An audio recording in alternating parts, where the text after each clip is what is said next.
Assalamu alaikum dear students. We were doing neuroanatomy before corona crisis. Now we will restart our neuroanatomy. We were doing cranial nerves in which we have done three cranial nerves. You might be knowing first was the olfactory nerve, second was the optic nerve, third was the oculomotor nerve.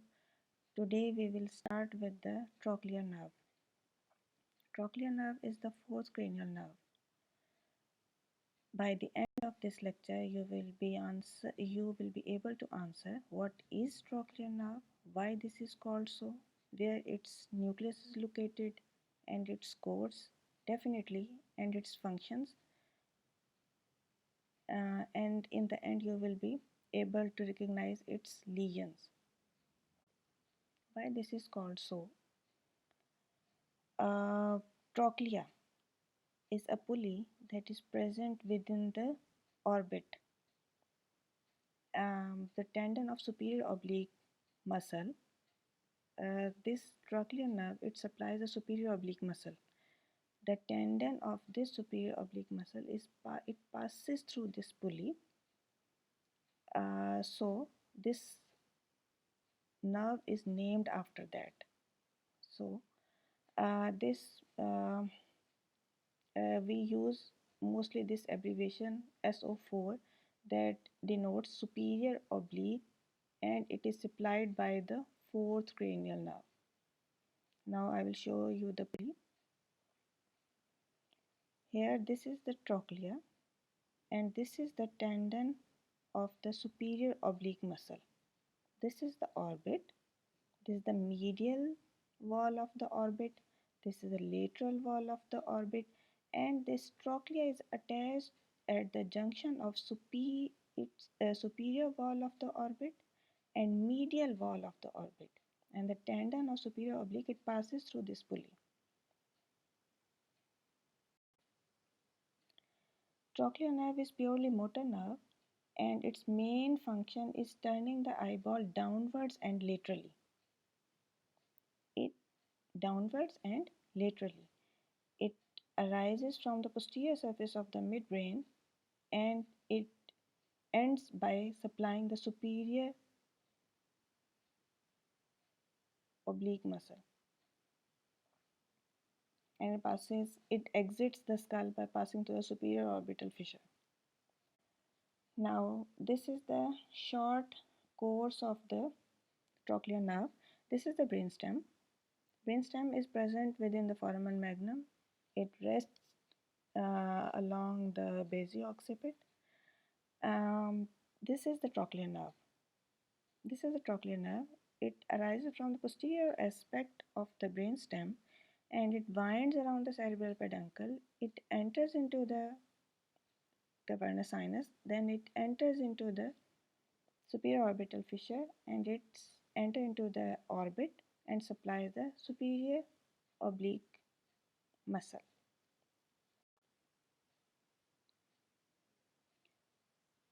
It is motor nerve, and its nucleus lies at the level of the superior colliculus, and it is the smallest cranial nerve, and it arises from the dorsal aspect of the midbrain, decussate within the brainstem. These are the unique and salient features of this nerve.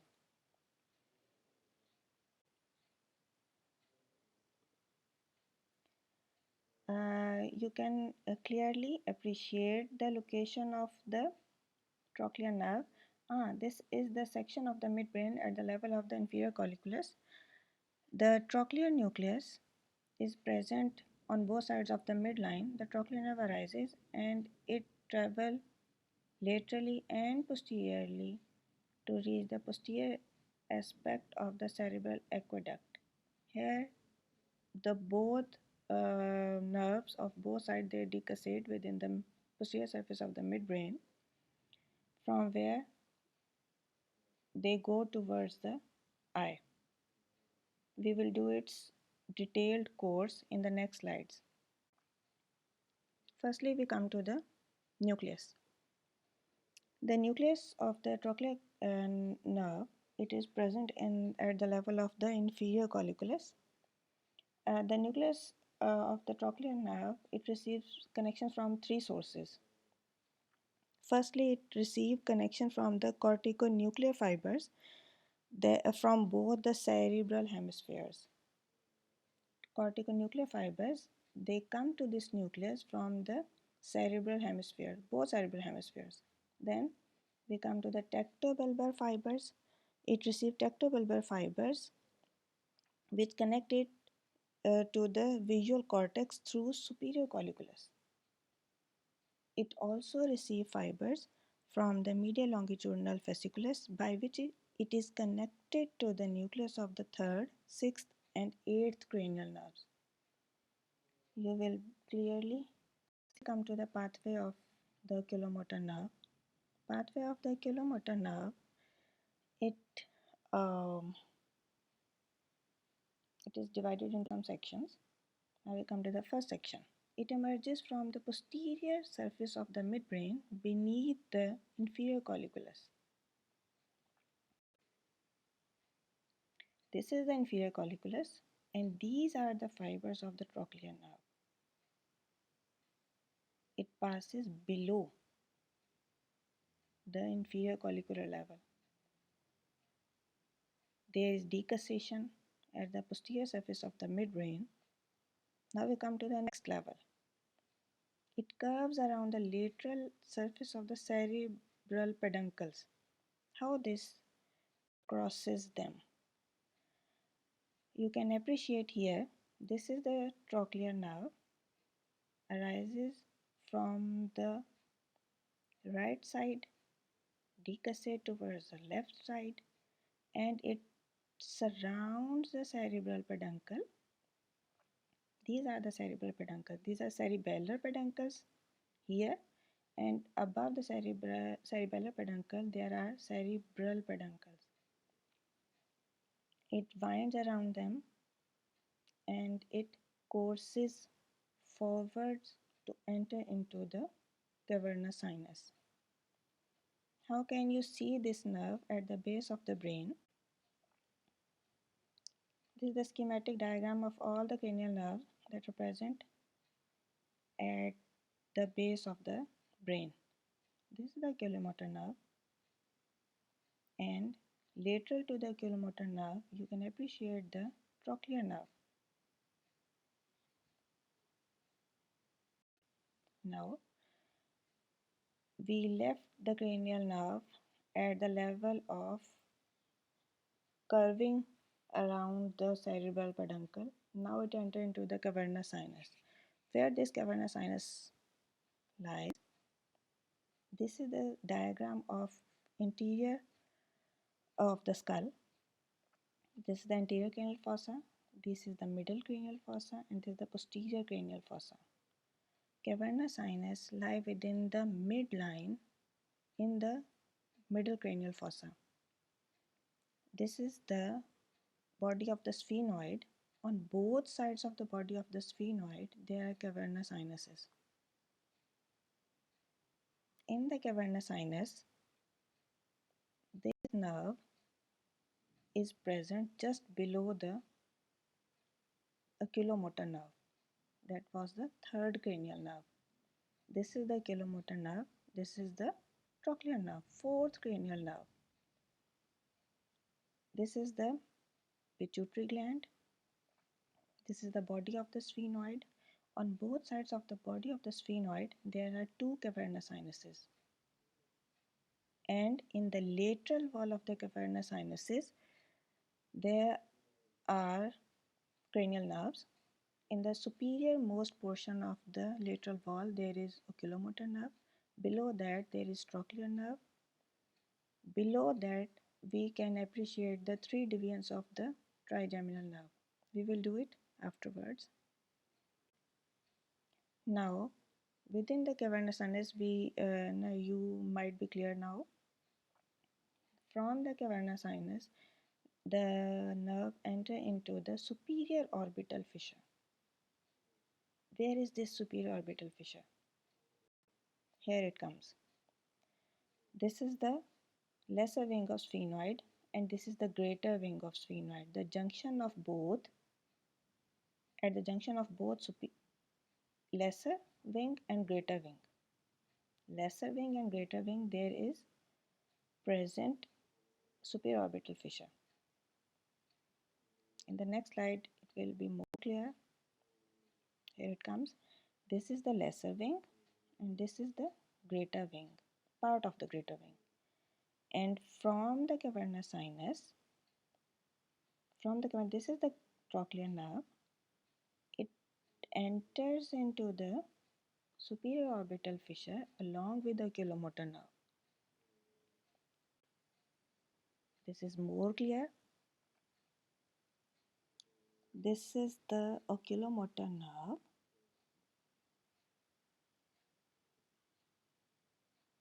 Sorry, this is the trochlear nerve. It passes, this is the brainstem.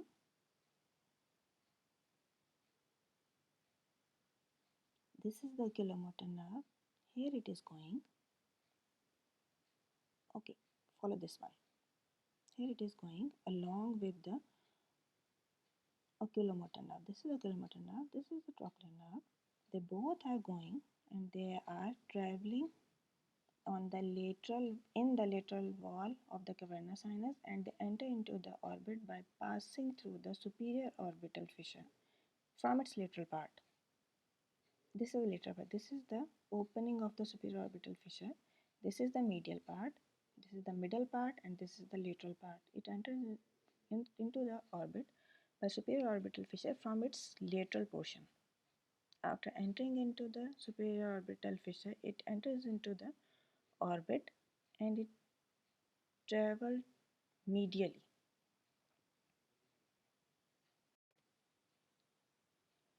After reaching the orbital cavity, here, after reaching the orbital cavity, it enters into the orbit along with the oculomotor nerve, I have told you. And now it is entering into the orbital cavity and it traveling medially to supply the superior oblique muscle.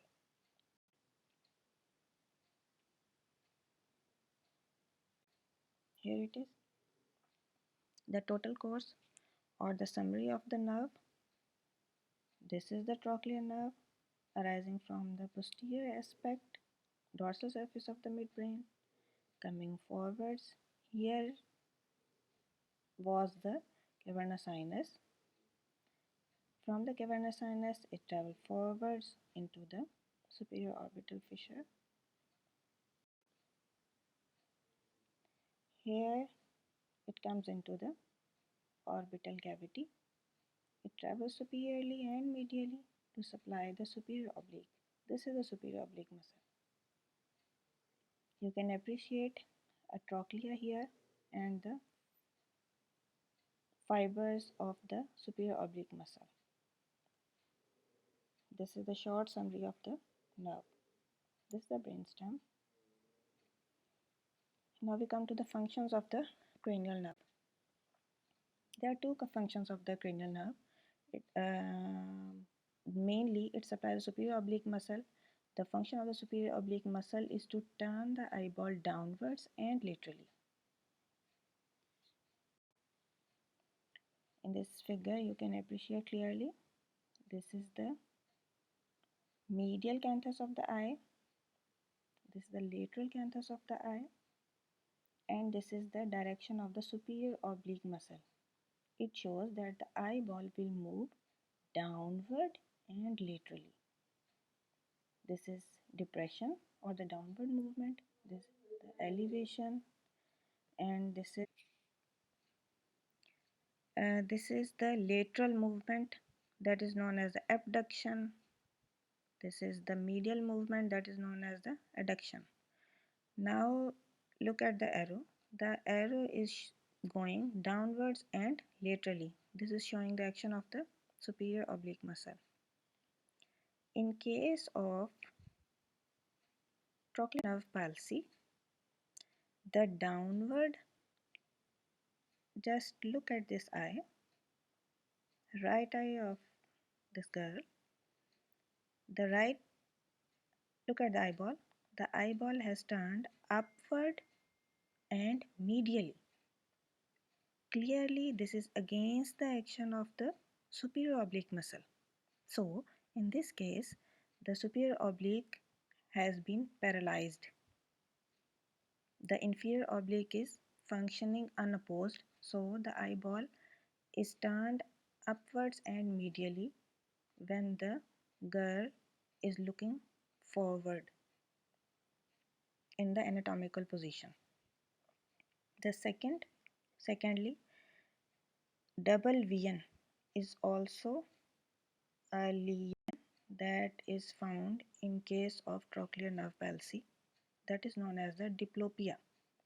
This is a double vision. You can appreciate here that there is one hand and you can add the four fingers.